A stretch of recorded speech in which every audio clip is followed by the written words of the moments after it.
Taxi ஆப்பின் உத்தரவாதம். Trip cancellation இல்லை, extra payment இல்லை, நியாயமான கட்டணம். இதுவே ஃபாஸ்ட் ட்ராக் டாக்ஸி ஆப்பின் உத்தரவாதம். உபர், ஓலா வாகனங்களில் மழை காலம் மற்றும் காலை மாலை நேரங்களில் அதிக அளவில் கட்டணம் வசூலிப்பது வழக்கமான நடைமுறையாகிவிட்டது.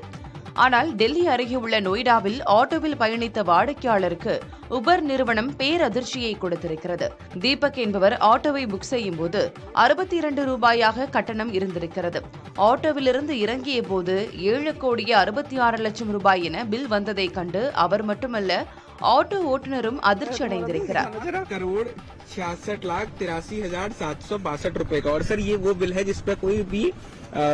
62 ரூபாய் கட்டணத்திற்கு 7,66,00,000 ரூபாய் பில் வந்திருப்பது குறித்து வாடிக்கையாளர் தீபக்கின் நண்பர் உபர் இண்டியா நிறுவனத்தை எக்ஸ் வலைதளத்தில் டாக் செய்து பதிவிட்டிருக்கிறார்.